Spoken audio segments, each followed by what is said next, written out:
2. El jueves por la mañana, Tom Hagen acudió pronto a su oficina. Tenía intención de despachar rápidamente el trabajo rutinario, al efecto de prepararlo todo para la entrevista con Virgil Sollozzo, prevista para el viernes. Debido a la importancia de la entrevista, había pedido al Don que le dedicara varias horas para hablar del asunto. Sollozzo tenía una proposición que hacer a la familia, y Hagen quería saberlo todo, hasta los más nimios detalles, para estar preparado y sacar el máximo partido de aquel contacto preliminar. El Don no había parecido sorprenderse cuando Hagen regresó de California a última hora del martes y le contó cómo habían ido las negociaciones con Waltz. Se interesó por todos y cada uno de los detalles e hizo una mueca de disgusto cuando Hagen le contó lo de la hermosa muchachita y su madre. Llegó a murmurar: «Infamita, infamita, infamia», una palabra que solo salía de sus labios cuando quería expresar la máxima desaprobación. ¿Es realmente un hombre con lo que hay que tener?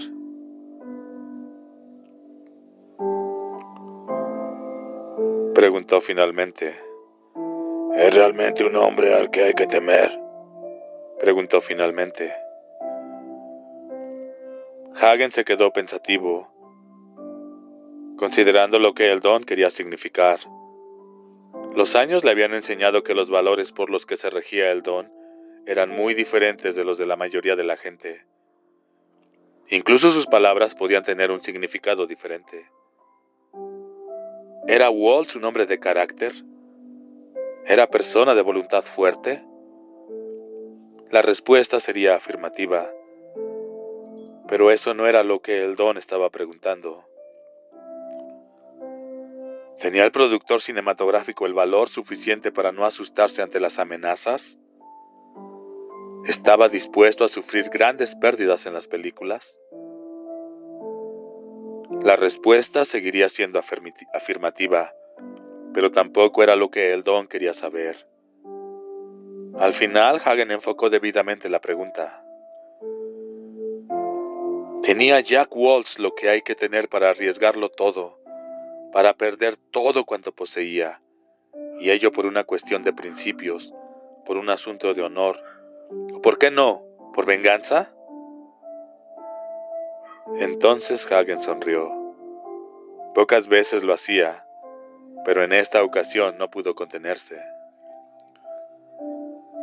Usted quiere saber si es un siciliano. El Don hizo un gesto afirmativo. Había sabido apreciar la halagadora agudeza de Hagen. No, contestó este. Eso fue todo. El Don había estado estudiando el asunto hasta el día siguiente. El miércoles por la tarde había llamado a Hagen para darle instrucciones, cuyo cumplimiento debería tenerle ocupado el resto del día. Hagen estaba realmente admirado.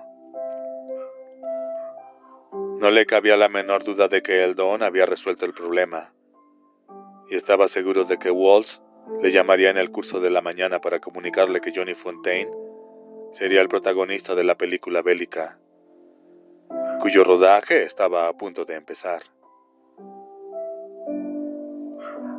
En aquel momento sonó el teléfono, pero era Amerigo Bonacera. La voz del empresario de pompas fúnebres temblaba de gratitud. Quería que Hagen transmitiera al Don la seguridad de su amistad eterna. El Don no tenía más que llamarle. Él, Amerigo Bonacera, daría la vida si preciso fuera por el bendito padrino.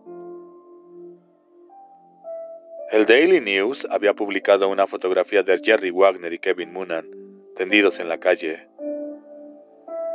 La foto había sido expertamente arreglada para que todo pareciera aún más horrible de lo que había sido en realidad.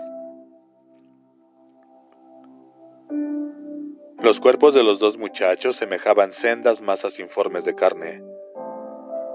Milagrosamente, decía el News, habían salvado la vida. pero en el mejor de los casos tendrían que pasar varios meses en el hospital. Eso sin contar con que la cirugía plástica tendría que obrar milagros en sus rostros. Hagen escribió una nota para Clemenza, comunicándole que convenía felicitar a Paul y Gato. Parecía conocer su trabajo. Hagen trabajó con rapidez y eficacia durante las 3 horas siguientes, redactando informes sobre los beneficios de la compañía inmobiliaria del Don, de su negocio de importación de aceite de oliva y de su empresa constructora.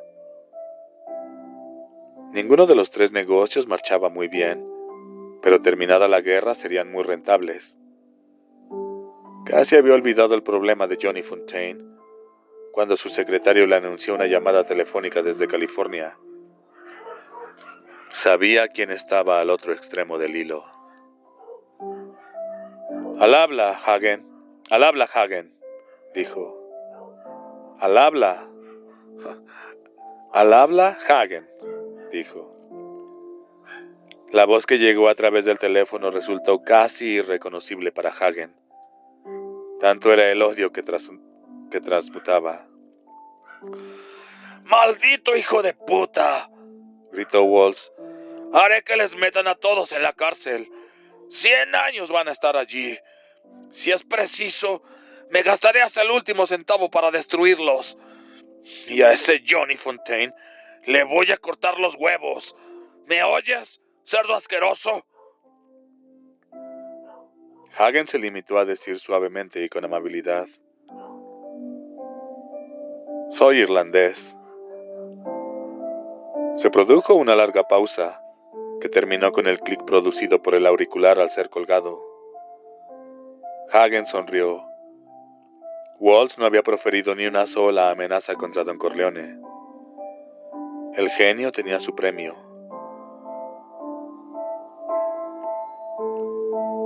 Jack Waltz dormía siempre solo.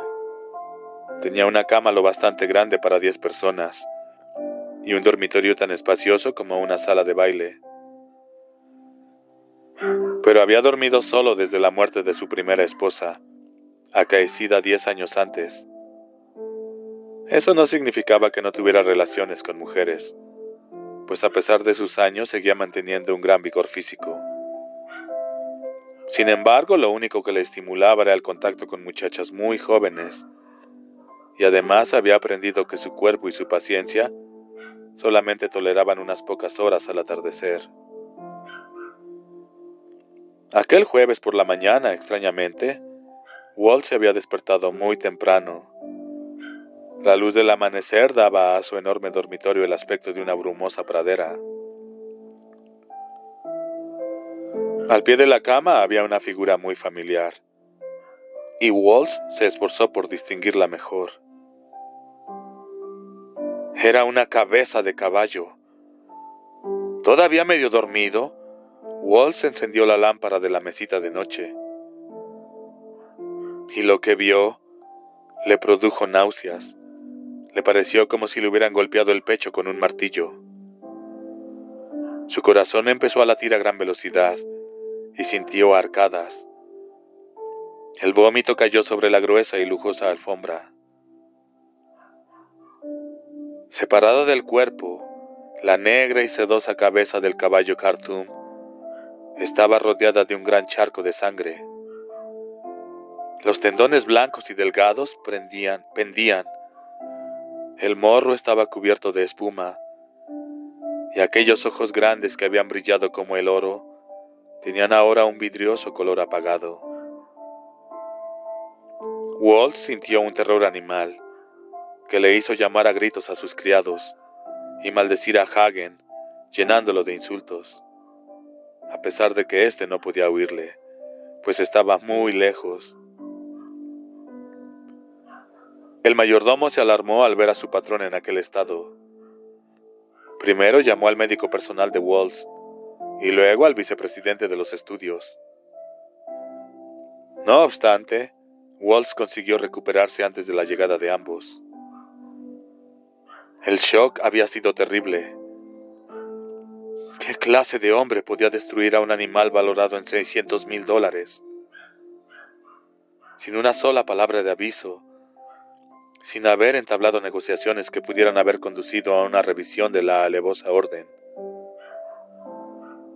La crueldad, el profundo desprecio por los valores establecidos, apuntaban como autor del crimen a un hombre que hubiera establecido sus propias leyes, a un hombre que se consideraba una especie de dios. Además, debía de tratarse de un hombre muy poderoso, pues, como era bien patente, los guardias privados apostados en los establos nada habían podido hacer. Waltz supo que el caballo había sido fuertemente drogado antes de que le separaran la cabeza del cuerpo. Los guardas aseguraron que no habían visto ni oído nada. A Waltz esto le pareció imposible. Les haría hablar, seguro que le habían traicionado, y él encontraría la manera de hacerles decir quién los había comprado. Waltz no era estúpido, sino simplemente un gran ególatra que había calculado mal el poder de Don Corleone. Acababa de tener una prueba. Comprendió el mensaje. Se dio cuenta de que a pesar de su riqueza, a pesar de sus contactos con el presidente de Estados Unidos, a pesar de sus tantas veces cacareada amistad con el director del FBI, a pesar de todo, un oscuro importador de aceite de oliva italiano podía matarle cuando y como le viniera en gana. Y todo por no querer dar a Johnny Fontane el papel que quería. Era increíble. La gente no tenía derecho a actuar así. El mundo sería inhabitable si la gente hiciera su propia ley. Era una locura. ¿Es que no podía hacer con su dinero o sus empresas lo que le viniera en gana? Era 1000 veces peor que el comunismo. No podía ser. Waltz se tomó un tranquilizante suave que le recetó su médico. La cápsula le ayudó a calmarse y a pensar con frialdad. Lo que realmente le intrigaba era por qué Corleone había escogido como víctima un caballo famoso. Un caballo de $600,000. $600,000. Y eso para empezar. Waltz se estremeció. Pensó en su vida, en todo cuanto había conseguido. Era rico. Con solo mover un dedo y prometer un contrato, podía tener a las mujeres más hermosas del mundo. Era recibido por reyes y reinas. Tenía todo lo que el dinero y el poder podían proporcionar. Era absurdo arriesgarlo todo por un simple antojo. Tal vez podría atrapar a Corleone. ¿Cuál era la pena por matar a un caballo de carreras? Se echó a reír a carcajadas, y el médico y los criados, sin decir palabra, lo observaron con mal disimulada ansiedad. Se le ocurrió otra idea. ¿Sería el hazmerreír de California solo porque alguien había desafiado arrogantemente su poder? Eso le decidió. Eso y el pensamiento de que quizá no lo matarían. Era posible que tuvieran en reserva algo más doloroso.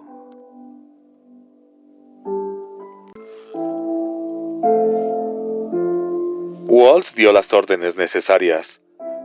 Sus colaboradores más cercanos entraron en acción. Los criados y el médico tuvieron que jurar que no dirían una sola palabra, ya que de lo contrario caerían sobre ellos la ira, la poderosa ira de Waltz.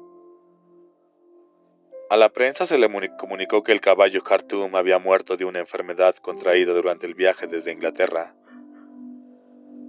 Los restos del animal fueron enterrados en un lugar secreto de la finca.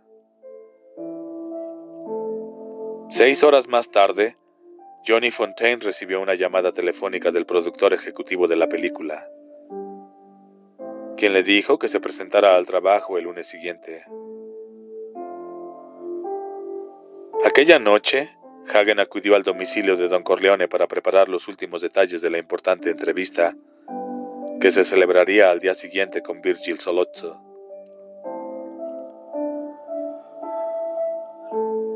Con el Don estaba su hijo mayor, Sonny Corleone, en cuyo rostro se leía una clara fatiga y que en aquel momento bebía un vaso de agua fresca. Hagen pensó que debía de seguir disfrutando de los favores de la dama de honor. Otra preocupación. Don Corleone se acomodó en un sillón, con un Di Nobili en los labios.